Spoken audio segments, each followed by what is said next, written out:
Primero que nada, agradecer al comité, a Mayo, a Francesco, por la invitación. Y bueno, es un honor para mí estar aquí en el curso de ustedes. Qué bonito que sea su segundo año, su aniversario, ¿no? Y bueno, a través de Mayo también sé pues un poco las guerras que ustedes probablemente han tenido que pasar para llegar a este momento, ¿no? Y cada unidad neonatal nueva que se abre en el país, pues es un logro, porque es uno de los campos que probablemente estamos en deuda, ¿no? Dentro de la salud, a pesar de que los neonatos son el futuro de nuestra sociedad. Bueno, entonces ya sin desviarnos del tema, vamos a conversar ahora de ventilación no invasiva en prematuros, que es el tema que se me encargó el día de hoy y que probablemente pues es mucho parte de nuestro día a día en la unidad neonatal, ¿no? No podemos hablar de este tema sin antes hacer una pequeña introducción a lo que ocurre al momento de nacer, ¿no? Y de eso se trata los que nos dedicamos a la neonatología, ¿verdad? A esta asistencia que hacemos a ese bebé que está próximo a cambiar del ambiente uterino a una vida fuera del útero. Y entonces recordamos que en la etapa fetal es la placenta la que hace la oxigenación, ¿no? En tanto que el... A ver, bueno, dejámoslo ahí. En tanto que el pulmón es quien no se encarga en ese momento de la respiración, sino que está lleno de líquido. Por lo tanto, es importante que los vasos sanguíneos estén contraídos y que el flujo sea redistribuido adecuadamente hacia la placenta para la oxigenación. Pero cuando inicia el mecanismo de parto, si todo va yendo bien, va a empezar a ocurrir que el líquido pulmonar va a empezar a eliminarse. Al producirse el nacimiento, las primeras insuflaciones, los alvéolos van a llenarse de aire y van ese bebé a establecer lo que llamamos o conocemos como capacidad residual funcional.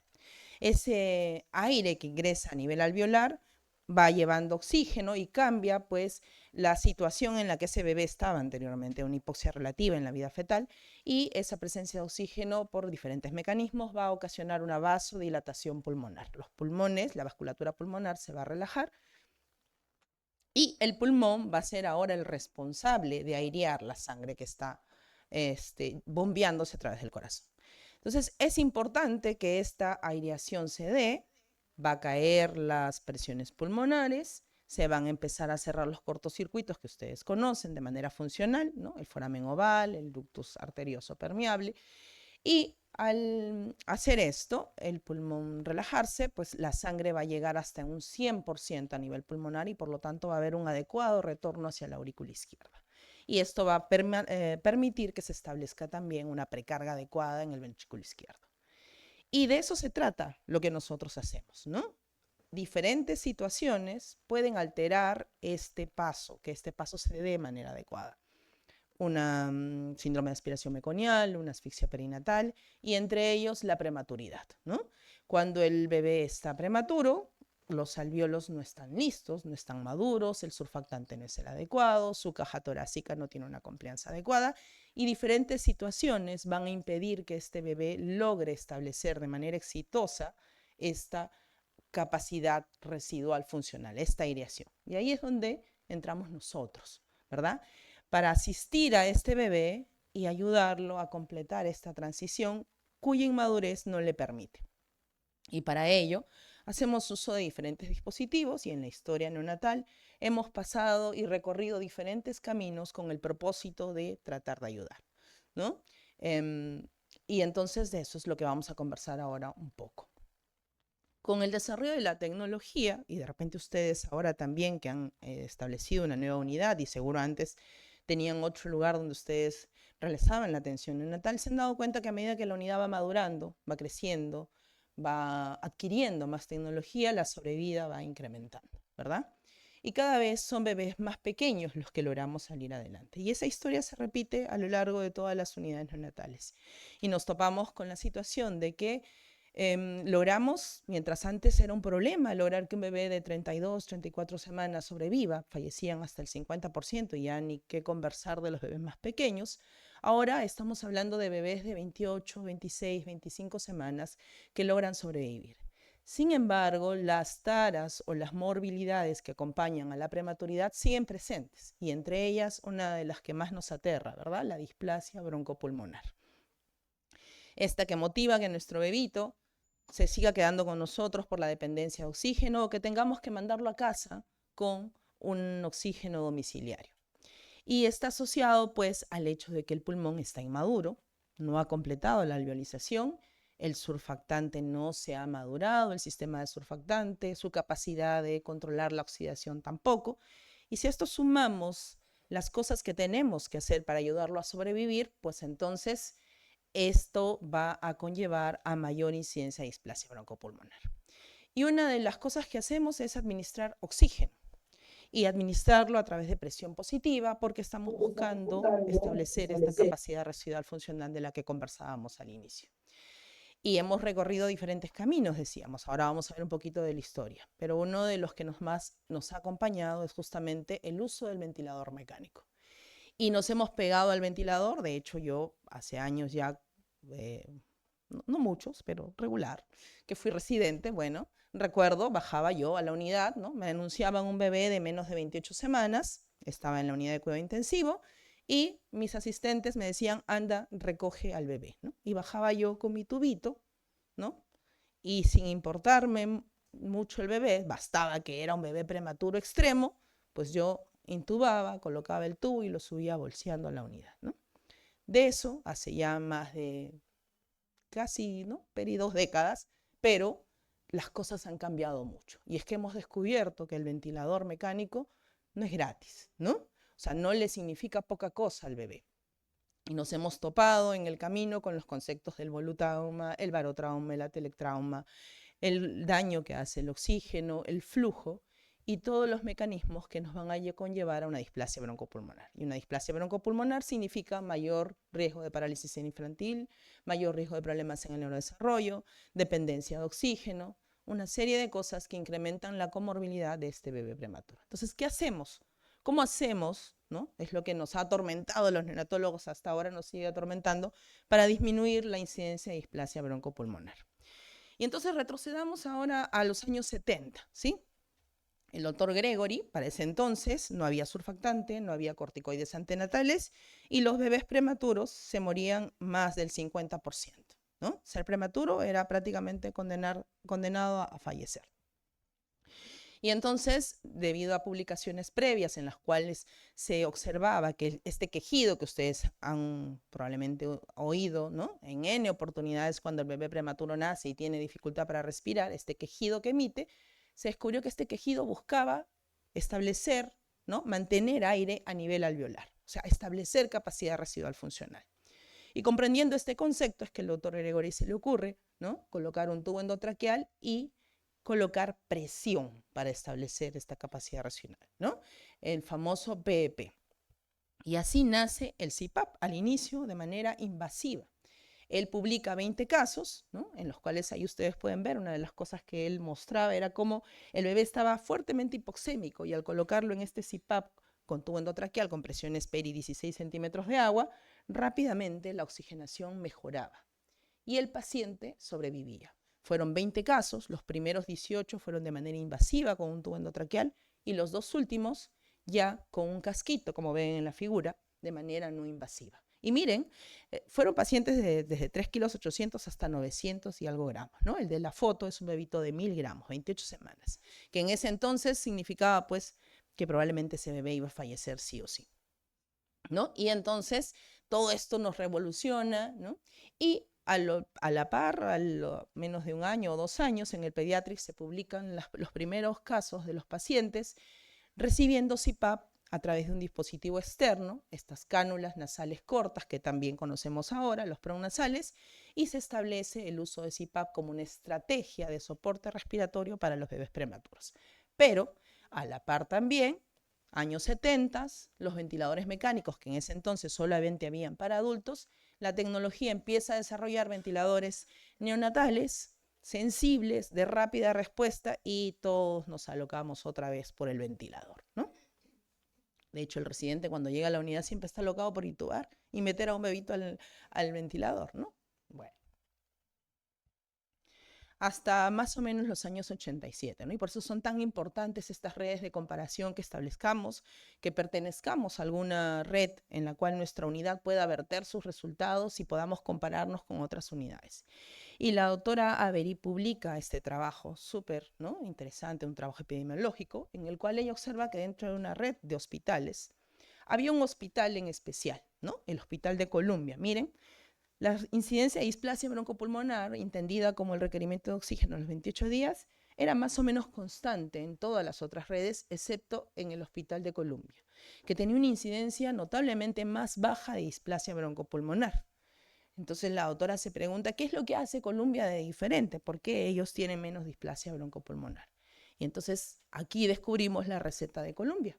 ¿Cuál era esa receta mágica? Todos los recién nacidos con distrés respiratorio, entendido por la situación de taquimia y retracciones, eran colocados en CPAP con el uso de un PRON nasal y iniciaban con un PEP de 5 centímetros de agua. Dentro de las 3 primeras horas de vida, incluso esto se colocaba desde sala de partos en el Hospital de Columbia. Además, eran un poco más permisivos, digamos, o más cautelosos antes de decidir que ese bebé tenía que ingresar igual a ventilación mecánica. Toleraban niveles de CO2 hasta 60 antes de decidir la intubación. Otro aspecto importante es que no usaban relajantes musculares cuando el bebé estaba en ventilador. Esto permitía, pues probablemente, menos uso de parámetros y un destete más rápido de la ventilación mecánica. Los recién nacidos eran colocados en incubadoras dentro de la primera hora de vida. Y un individuo, pues el doctor Gunn supervisaba todo el cuidado ventilatorio todo el tiempo, ¿no? Y de esto se trataba.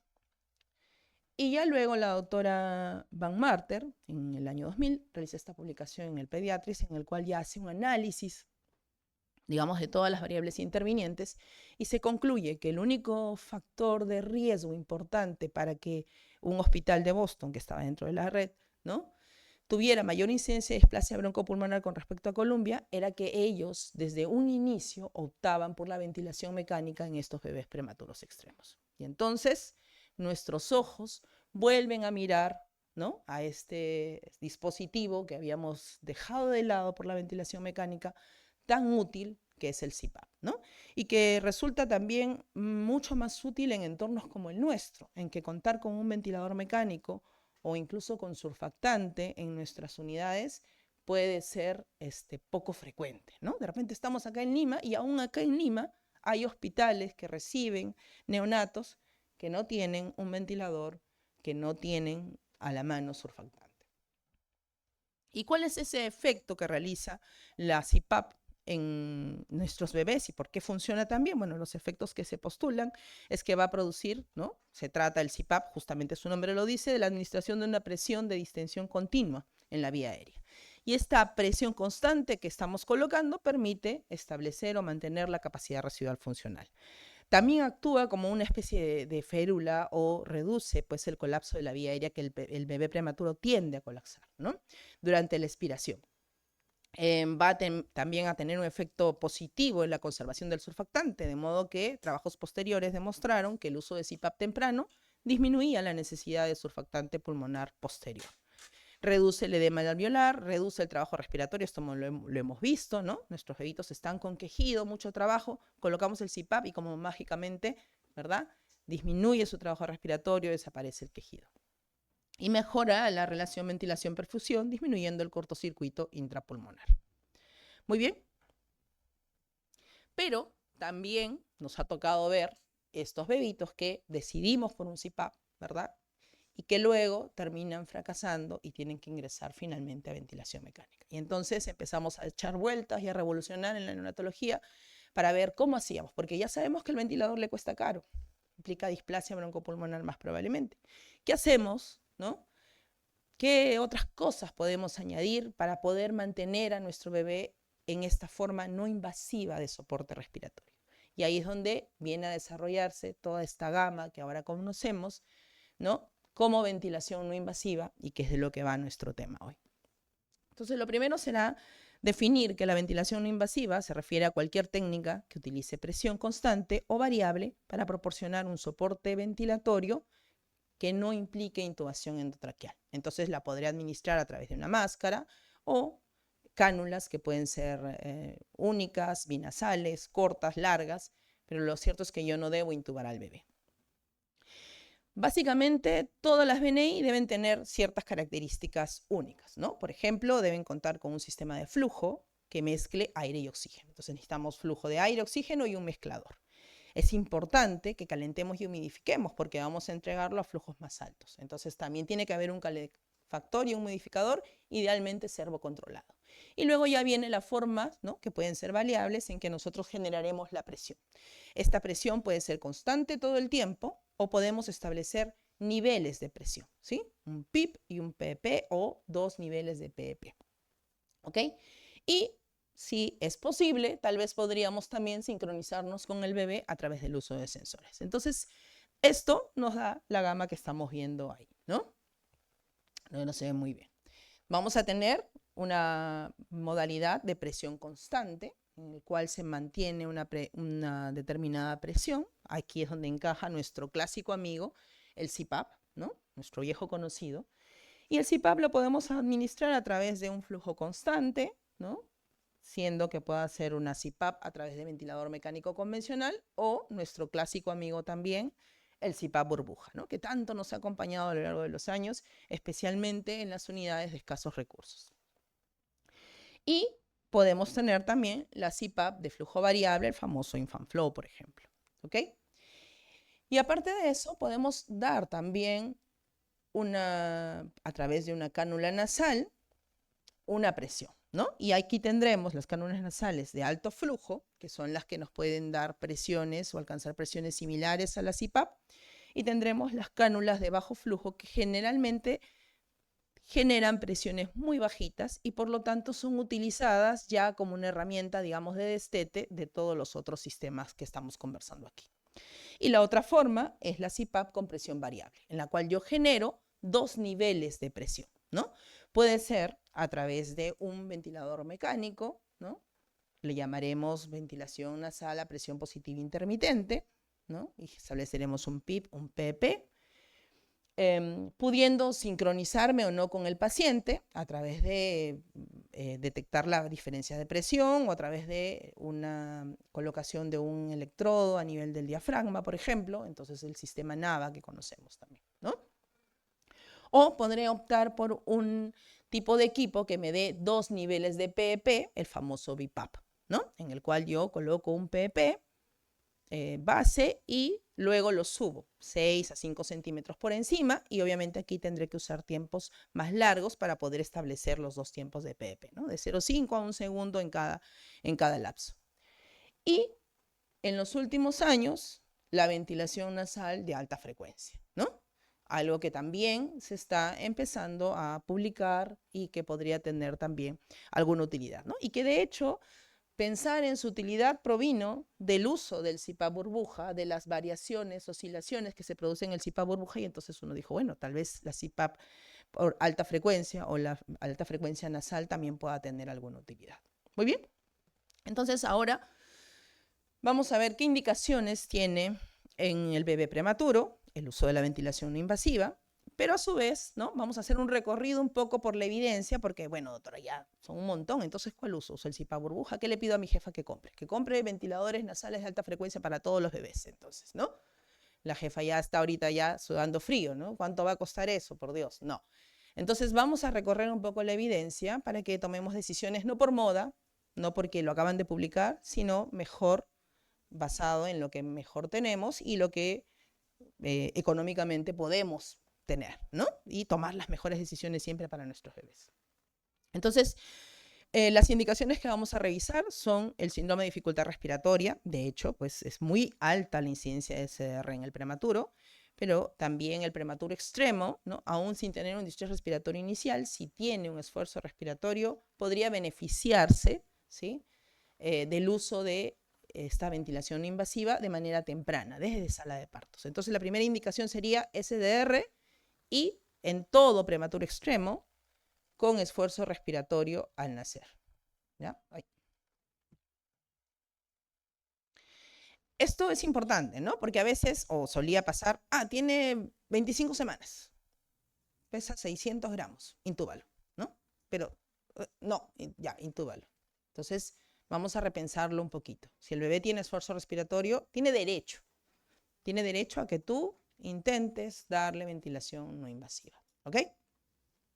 Otra utilidad importante es el destete de la ventilación mecánica cuando vamos a extubar ya al paciente y la apnea del prematuro. Muy bien. Entonces, empecemos con la evidencia que tenemos para el uso del síndrome de distrés respiratorio o, al tener un prematuro extremo, darle, ¿no?, este auxilio inmediato justamente para prevenir luego la necesidad de que ingrese a ventilador mecánico. Y aquí nace el concepto de CPAP nasal temprano, ¿no?, que implica utilizar CPAP dentro de los 5 a 10 minutos de producido el nacimiento. O sea, yo tengo que tener opción de dar CPAP desde sala de partos, ¿no?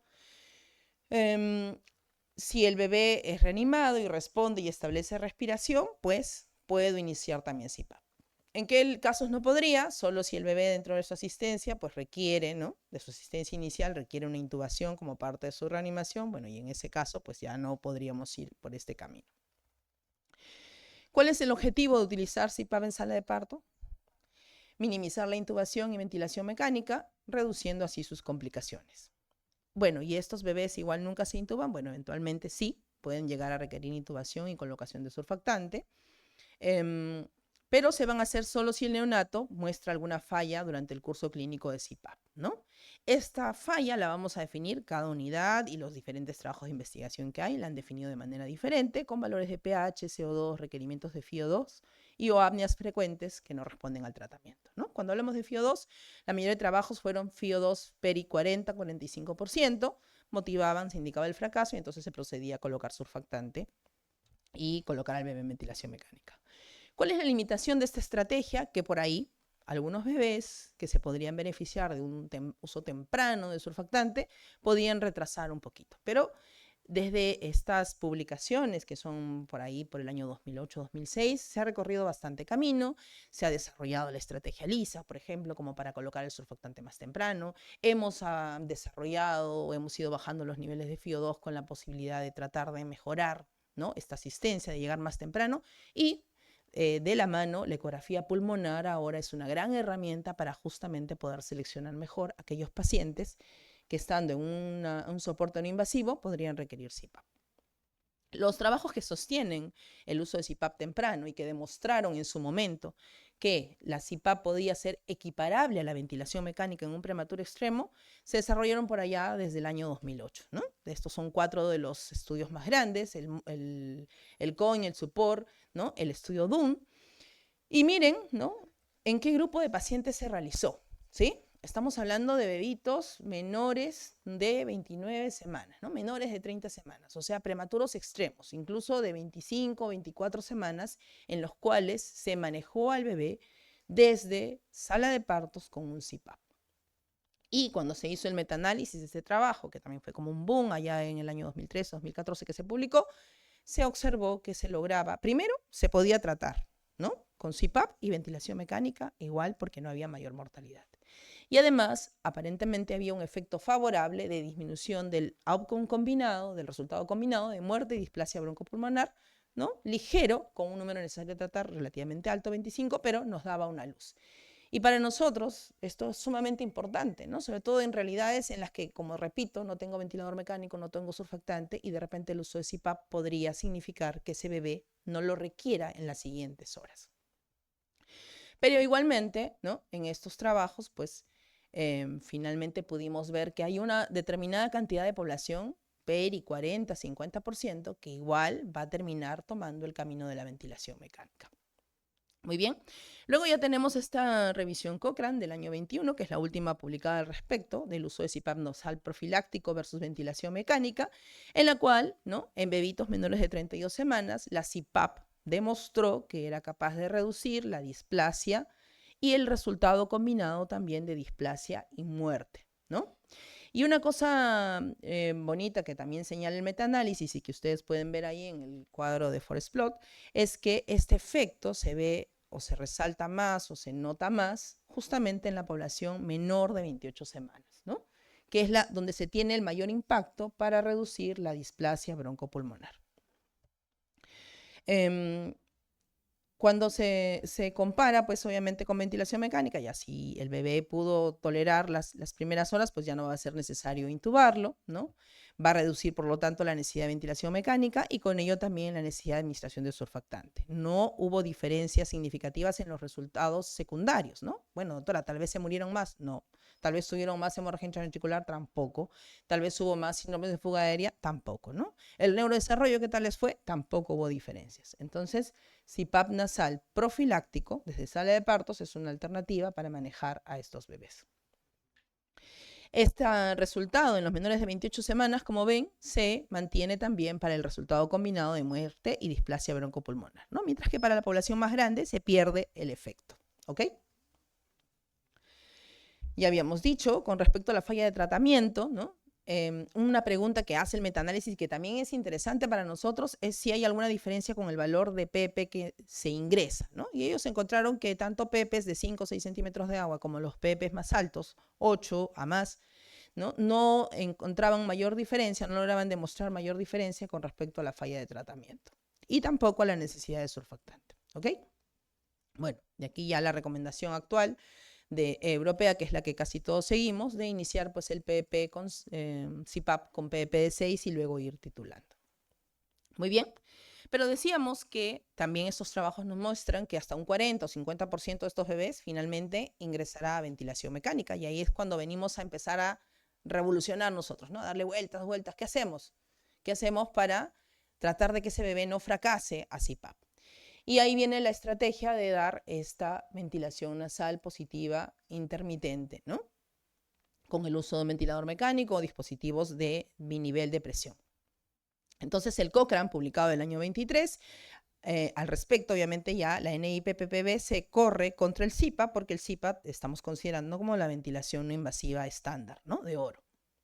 Entonces, la administración de NIPPB dentro de las primeras 6 horas de nacido el bebé demostró que podía reducir la tasa de insuficiencia respiratoria, ¿ok? Y también la necesidad de ventilación mecánica invasiva. Sin embargo, no logró un resultado, digamos, significativo en lo que es la reducción de mortalidad, neumotoras, HIV grave, ¿no? Pero sí un impacto en la displasia broncopulmonar, pero sola, ¿no? Y ustedes saben que siempre es importante el resultado combinado de displasia y muerte. Entonces, la NIPPB es categórico, reduce la tasa de insuficiencia respiratoria y por lo tanto la necesidad de ventilación mecánica y es superior que CPAP para este propósito. ¿Cuál es el problema de los trabajos del metaanálisis? Que son bebitos, como ven ustedes, una población mayor de 28 semanas. Bueno, pero podríamos extrapolar, ¿no? Que si el bebé es más pequeño, pues probablemente se beneficie más, ¿no? Pero el metaanálisis no nos puede dar esta conclusión de manera categórica porque los trabajos se realizaron principalmente en bebés de 28 a 32 semanas. Una cosa importante que nos regala también el metaanálisis es si es igual hacerlo con un NIPPB con ventilación mecánica o darla con un BiPAP. Va dando lo mismo, los resultados son iguales. Y entonces tenemos ahí en el cuadro de Forest Plot, ustedes pueden ver que cuando se da NIPPB, ya sea primero sincronizado o no, el resultado sigue siendo favorable y es el mismo. Entonces no me tengo que matar por la sincronización, no, bueno, si la consigues bien, pero si no, ten en cuenta que no sincronizado te es igualmente útil y funciona bien también. Y cuando lo comparo con el NIPPB generado por un ventilador, ¿verdad? Versus la estrategia de binivel o BiPAP, pues entonces ahí sí que el resultado cambia, ¿sí? La NIPPB es efectiva en reducir la tasa de insuficiencia respiratoria y necesidad de ventilación mecánica, pero el BiPAP no consigue el mismo efecto. Por lo tanto, si tú vas a usar NIPPB, ¿cuál será la mejor estrategia? ¿Qué le vas a pedir a tu jefa que compre? NIPPB con ventilador, ¿no? El BiPAP, mejor que no gaste su platita en eso todavía, ¿ok? Listo. Y se mantiene, pues como decíamos, para necesidad de intubación también ahí. Luego, cuando se corre, este de acá es ya, perdón, vamos a entrar ahora, ahí hemos terminado con NIPPB, excelente, vamos a pasar ahora entonces a la BNI que administramos a través de alta frecuencia, ¿no? Con una alta frecuencia nasal. Aquí todavía los trabajos están en desarrollo, al inicio fueron trabajos pequeños, hay que tener en cuenta que fueron desarrollados también en unidades de bajos recursos, de bajos ingresos, ¿no? Curioso me pareció esto porque como que el oscilador es más caro, pero sin embargo fueron estas unidades las que reportaron su uso inicialmente. Y aquí vamos a explorar, ¿no? Cuando se compara la ventilación nasal de alta frecuencia con el CPAP nasal, reduce la necesidad de intubación, pero no tiene ningún efecto sobre enfermedad pulmonar crónica, muerte, el outcome combinado o HIV grave. Si lo comparamos con NIPPB, parece reducir la incidencia de displasia broncopulmonar, más no el resultado combinado ni otros efectos secundarios importantes. Con cánula de alto flujo, pero miren la cantidad de población, ¿no? Ahí lo pueden ver en el forest plot, es un trabajo con solo 17 bebitos, entonces tampoco se observa ningún resultado importante o diferente. Y cuando se compara con ventilación mecánica invasiva, tampoco parece reducir muerte o enfermedad pulmonar crónica. Entonces, ¿no? Otra cosa importante que señala el metaanálisis de Cochrane del año pasado es que la calidad de la evidencia todavía es baja, ¿no? La certeza es baja. Entonces, todavía estamos ahí en explorar. En todo caso, pareciera que podría tener un efecto positivo en la reducción de la intubación cuando se corre contra CPAP, que es donde hay mayor cantidad de trabajos publicados. La enfermedad pulmonar crónica, ¿no? Parece curioso que nos digan que disminuye un poco la incidencia de displasia broncopulmonar versus la NIPPB, pero recordar que siempre nos interesa el resultado combinado, ¿ok? Muy bien, entonces hemos terminado con los sistemas de presión, digamos, variable. Vamos a pasar ahora a la evidencia que tenemos para el uso de la cánula nasal de alto flujo, ¿no? Esta que se ha hecho muy popular en las unidades, ¿no? A las enfermeras les encanta, yo sé, porque no es como estar prendidos ahí con el CPAP y que tenemos que estar atentos para que no se salga, no se desprenda, es más manejable, podemos cargar al bebito, ¿no? Entonces, ¿qué hay de evidencia con respecto a la cánula nasal de alto flujo? La revisión Cochrane del año 23 lo compara contra CPAP y NIPPB.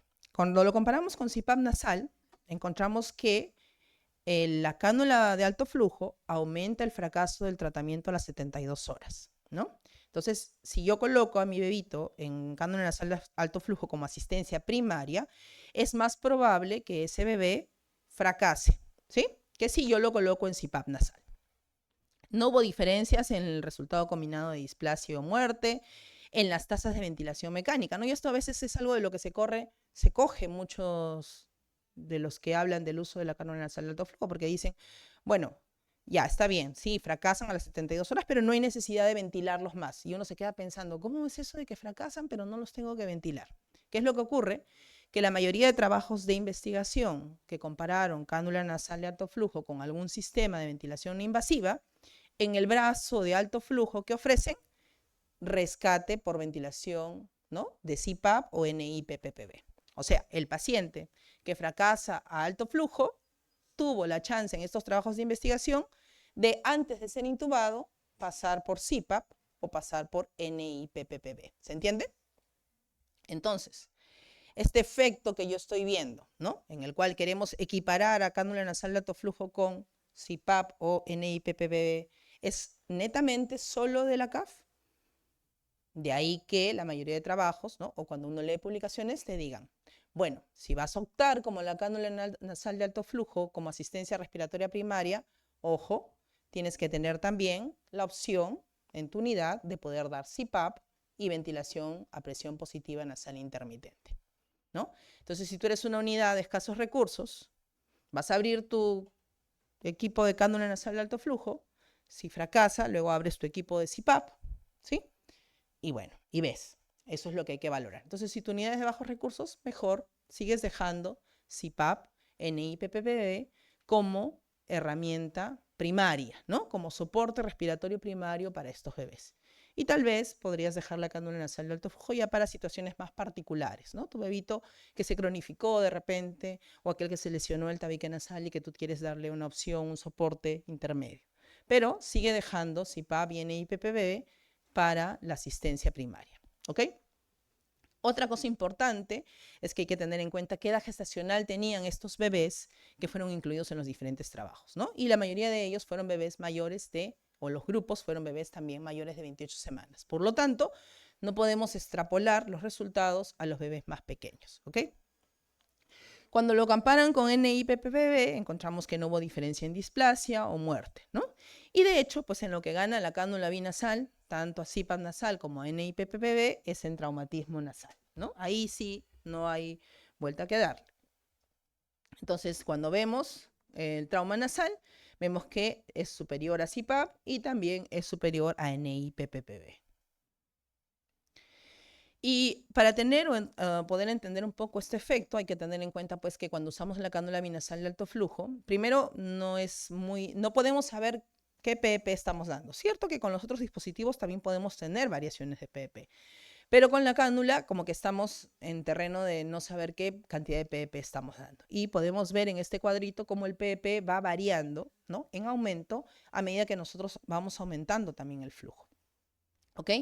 Entonces, sabemos que entendemos como cánula nasal de alto flujo desde 2 hasta 8 litros por minuto para lo que refiere a neonatología. Entonces, si comprendemos esto, entenderemos por qué también los resultados de repente nos van saliendo de esa manera. Entonces, a medida de resumir un poco lo que ocurre con la ventilación invasiva y el distrés respiratorio, vamos a tener que este trabajo que fue un metaanálisis donde compara las diferentes cosas y que nos da algunas conclusiones, como que la ventilación nasal positiva intermitente es más efectiva para disminuir el requerimiento del ventilador mecánico, que es CPAP, y que cánula nasal de alto flujo. La ventilación nasal positiva intermitente se asocia con un riesgo reducido de fuga aérea en comparación con BiPAP. Ya hemos dicho que también vamos a elegir uno, elegimos el que es con ventilador y también es superior que CPAP. La ventilación nasal positiva intermitente resulta en una menor incidencia de displasia, muerte en comparación con CPAP, ¿no? De ahí que cuando estamos hablando de prematuros más extremos, nos vamos inclinando en los menores de 28 semanas, a pesar de que los trabajos no se realizaron en esta población, a asistirlos de manera primaria con ventilación nasal positiva intermitente, ¿no?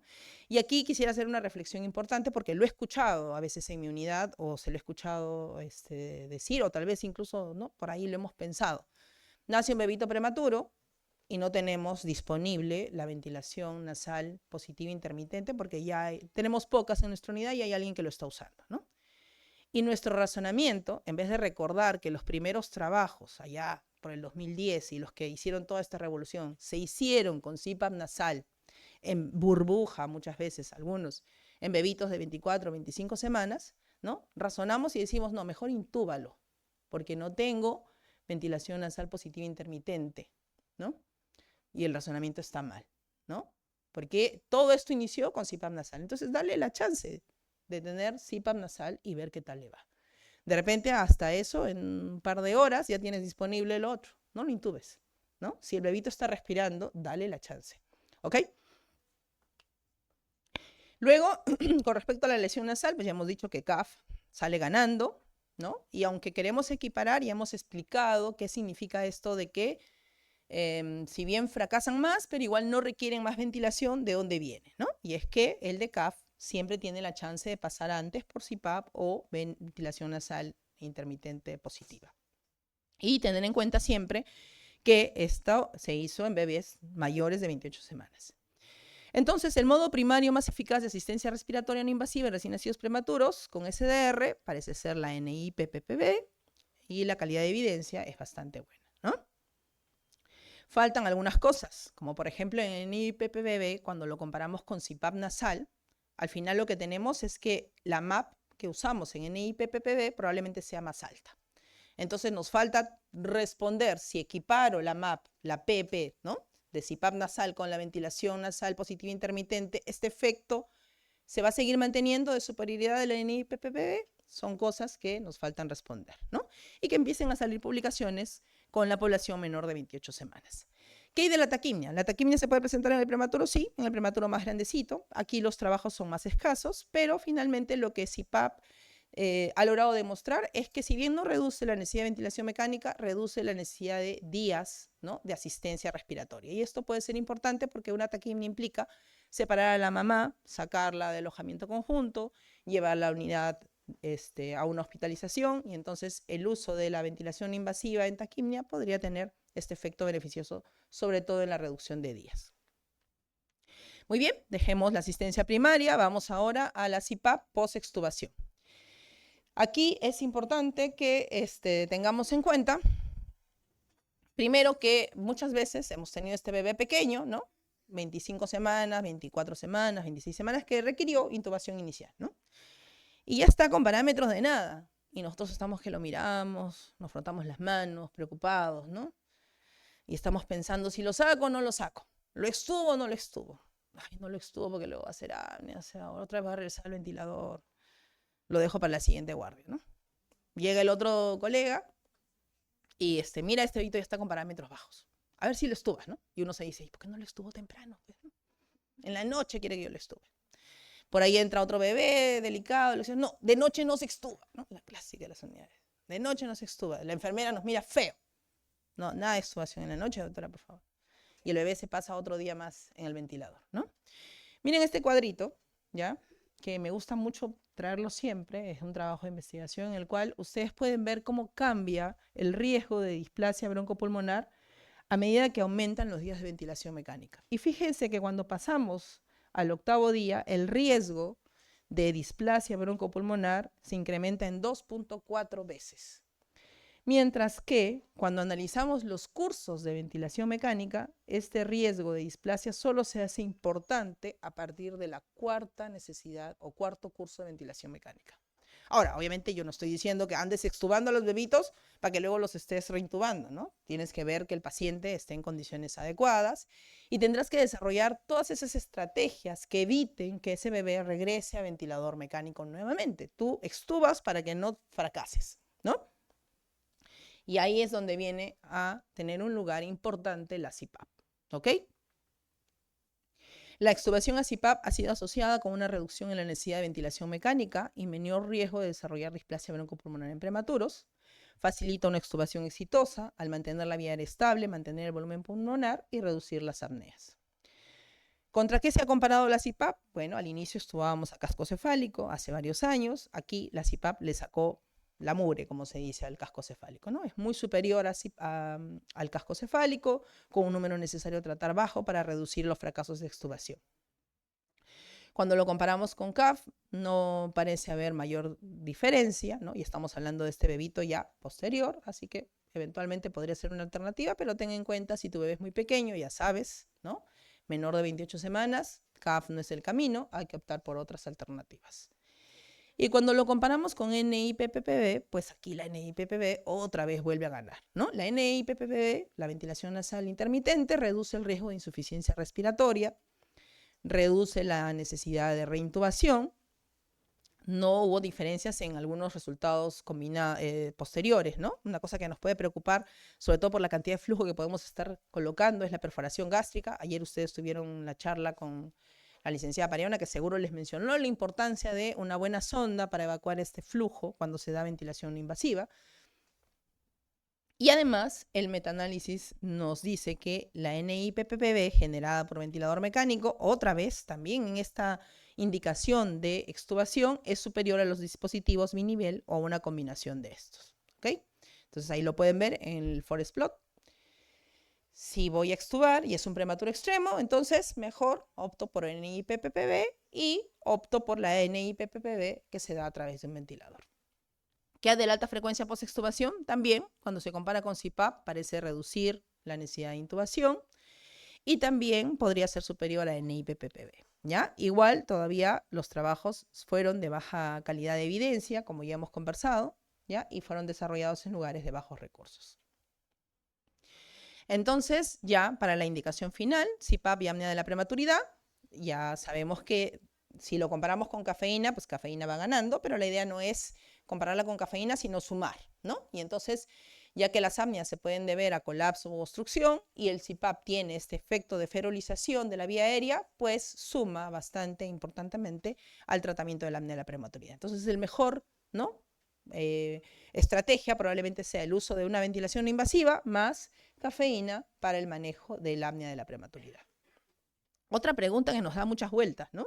Es el dispositivo que yo tengo. Y a veces solo tengo CPAP burbuja y estoy avergonzado porque CPAP burbuja, esta cosa prehistórica, ¿no? Cuando todas las otras unidades están usando CPAP en ventilación mecánica y yo estoy con el CPAP burbuja y me avergüenzo de decir CPAP burbuja. No, miren, aquí hay un metaanálisis publicado al respecto y de hecho CPAP burbuja, ¿no? Demostró ser superior en el resultado primario de falla a CPAP dentro de los primeros 7 días que los otros sistemas de generación de CPAP nasal. No demostró ser superior en otros resultados, ni que hubiera diferencia en mortalidad, displasia, etcétera, ¿no? Entonces, tranquilo. En lo que sí CPAP burbuja no ha demostrado ser superior es en injuria nasal, ¿no? Y se postula que el hecho de las oscilaciones que se generan en el burbujeo podrían estar asociados también a un mayor riesgo de traumatismo nasal. Entonces ahí el cuidado de enfermería, ¿no? De evitar que esté pegado el PROM al septum para disminuir este riesgo. Y este metaanálisis, ¿no? Luego fue actualizado con una revisión reciente del Cochrane en el año 23, en el cual comparan CPAP burbuja versus CPAP en ventilador mecánico y versus infant flow y encuentran lo mismo, que el CPAP burbuja es superior, ¿no? Para reducir la tasa de fracaso de tratamiento. Aquí el fracaso de tratamiento se definió no por la falla a los 7 días, sino a las 72 horas, necesidad de requerir ventilación mecánica, que haya hipopsia, hipercapnia, apnea, lo que está ahí ustedes definido. Y tampoco encontraron diferencias en otros resultados combinados, pero aquí también se repitió este resultado de que con CPAP burbuja hay un poco más de lesión nasal, moderada grave, ¿no? Entonces hay que prestar atención ahí en el cuidado de esto. Otra pregunta que nos hacemos siempre es, ¿con qué le doy la CPAP? ¿No? ¿Con qué interfaz? Entonces, hemos pasado por diferentes trabajos, ¿no? Primero de in vitro, como el que tienen ahí, en el cual se demostró que si usamos un PRON corto, la transmisión de presión es mejor, ¿no? De ahí que los PRON cortos, cuando usamos cánulas binasales, son las más populares actualmente. Y la otra alternativa es usar una máscara, ¿no? Que siempre estamos preocupados por la lesión del tabique, que el bebito no se lesione, que no se produzcan todos estos, y que no solamente es estético, sino que en su momento es doloroso para el bebé y que puede dificultar mantener al bebé en CPAP o en ventilación no invasiva. Y ahí se encontró que la máscara, ¿no? Podría tener un efecto superior para reducir tanto el fracaso de CPAP como traumatismo nasal, ¿no? A veces no todas las unidades pueden replicar esto porque son resultados probablemente más de investigación, ¿no? Entonces también es muy importante la experiencia que cada centro tiene en el cuidado, en el manejo, ¿no? ¿Qué deberíamos evitar? Es que tengo yo PRON nasal corto, tengo máscara, tengo largo, tengo de todo un poco, porque luego no termino desarrollando una habilidad adecuada para cada tipo de interfaz. Muy bien. Y últimamente, ¿no? Porque ya, si las cánulas binasales funcionan tan bien con esta lesión del tabique nasal, ¿por qué no vamos colocándole cánulas y damos la CPAP usando esta interfaz, ¿no? Entonces tenemos aquí una que se ha hecho bastante popular, últimamente, por ejemplo, en mi unidad, las enfermeras la adoran, que es la cánula RAM, ¿no?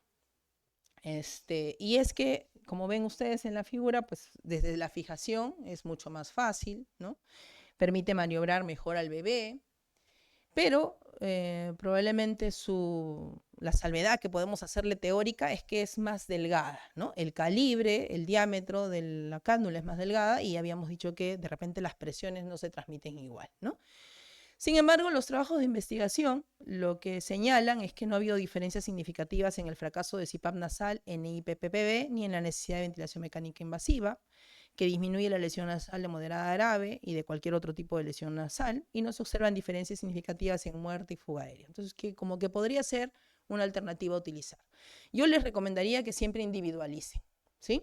Cuando estamos con este bebé recién nacido, pretérmino extremo, que acaba de llegar a nuestra unidad, en el que queremos, es muy importante para nosotros, ¿no? Estamos iniciando el soporte respiratorio, asegurar las presiones, de repente este bebito es candidato para usar un PRON nasal, ¿no? En el cual tú tienes certeza del PEP que está llegando.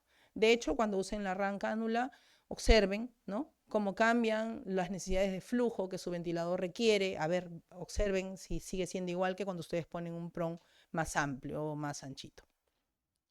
¿Qué salvedades hay que tener? La RAM cánula debe de permitir una fuga, si lo queremos usar para este tipo de soporte, ¿no? De CPAP o NIPPB, menor al 30%, ¿no? Mientras que cuando usamos la cánula nasal de alto flujo, ustedes saben que tiene que haber un 50%, ¿no? El tamaño de la cánula nasal de alto flujo no debe ser menor al 50% para evitar problemas de fuga aérea, síndrome de fuga aérea, neumotórax, etcétera, o daño pulmonar. En esta situación en la que vamos a entregar presiones medidas, sí debemos buscar un mejor cierre, una mejor oclusión. Lo podríamos hacer con la RAM cánula y eventualmente también lo podríamos hacer con otros tipos de cánulas de alto flujo, ¿no? En el cual podríamos utilizar, pero siempre teniendo en cuenta esto. Entonces individualizamos, de repente tenemos ese bebito que no tolera la CPAP, ¿no? Está con el PRON y por más que queremos no tolera, se pelea, estoy a punto de intubarlo porque no consigo darle ventilación invasiva y de repente este bebé puedo probarle la RAM cánula y si eso permite que acepte la ventilación invasiva, este paciente podría beneficiarse de ese uso. Muy bien, ya para terminar, entonces según la mejor evidencia, la CPAP nasal es el modo de asistencia respiratoria no invasiva estándar de oro, ¿sí? El viejo CPAP, ahí está, dando pelea, es nuestro amigo incondicional. Y no hay problema en usarlo de manera burbuja. La ventilación nasal positiva intermitente, si yo la tengo disponible, es una alternativa a la CPAP nasal como apoyo respiratorio primario posterior a la extubación en prematuros con distrés respiratorio, porque reduce la necesidad de intubación o reintubación, especialmente en prematuros menores de 28 semanas, podría tener un efecto especial, ¿no? Pero ya saben que la evidencia justo en esta población es de la que carecemos. La cánula nasal de alto flujo, con su fácil manejo, menos traumatismo nasal y mejor vínculo, entre los padres y el bebé, ¿no? Es de amplia aceptación en las unidades de cuidados intensivos neonatal, pero puede no ser adecuada en bebés con muy bajo peso al nacer, especialmente los menores de 28 semanas o que tienen una disfunción, una deficiencia surfactante, una disfunción pulmonar aguda grave. Es importante que los centros que la usen tengan acceso a CPAP o ventilación nasal de otro tipo no invasiva, ¿no? Cuando utilizan este modo. Los efectos de la asistencia respiratoria no invasiva en la tasa de displasia son pequeños, pero son prometedores, y es importante individualizar cada caso para obtener los mejores resultados. Entonces, además de dar esta ventilación invasiva, acompañaré de otras cosas, ¿no? Asegurarme de que ojalá haya tenido corticoides prenatales. Si requiere surfactante, que lo reciba lo más tempranamente posible. Para eso utilizaré pues, un buen corte de FiO2, una ecografía pulmonar si la tengo a mano. Utilizaré las antinas en su momento adecuado, cafeína, una buena sonda orogástrica, un buen cuidado de enfermería, para que justamente mi paciente no entre en el grupo de fracaso a ventilación no invasiva. ¿Ok? Muy bien, eso sería todo. Creo que las preguntas van a ser después.